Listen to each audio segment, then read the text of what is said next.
সন্ধ্যার নাস্তায় বা বৃষ্টিমুখর কোনো বিকেলে পাকোড়া খাওয়ার ক্রেভিং প্রায় সবারই ওঠে। আসসালামু আলাইকুম। আজকের রেসিপি বুটের ডাল দিয়ে পুঁইশাক পাতার পাকোড়া। প্রথমে আধা ঘন্টার জন্য 1.5 কাপ পরিমাণ বুটের ডাল ভিজিয়ে রাখলাম। তারপরে বেছে বেছে কয়েকটা কচি পুঁইশাক পাতা কুচি কুচি করে কেটে নিচ্ছি।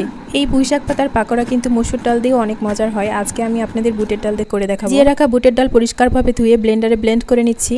ভালোভাবে ব্লেন্ড করে নেওয়া হয়ে গেলে এদিকে পুঁইশাক পাতাগুলো পরিষ্কারভাবে ধুয়ে নিয়েছি। এবার একটি বাটিতে সবগুলো উপকরণ দিয়ে মাখিয়ে নিব। প্রথমে পুঁইশাক পাতা দিয়ে দিলাম, তারপরে বেশ কয়েকটি পেঁয়াজ কুচি, কাঁচা মরিচ কুচি, হাফ কাপ পরিমাণ বেসন, হাফ কাপ পরিমাণ চালের গুঁড়া, 1.5 চা চামচ পরিমাণ হলুদ গুঁড়া, 1 চা চামচ পরিমাণ লবণ, হাফ চামচ মশলা বাটা, 1 চা চামচ পরিমাণ আদা রসুন বাটা, 1 টিস্পুন গোটা জিরা। এর মধ্যে ব্লেন্ড করে রাখা বুটের ডাল দিয়ে ভালোভাবে হাত দিয়ে কষলিয়ে কষলিয়ে মাখিয়ে নিতে হবে। মাখিয়ে নেওয়ার এই পর্যায়ের মধ্যে একটা ডিম দিয়ে দিলাম। ডিম দেওয়ার পরও বেশ সুন্দর করে মাখিয়ে নিতে হবে। তারপর চুলায় প্যান বসিয়ে পরিমাণ মতো সয়াবিন তেল দিয়ে দিলাম।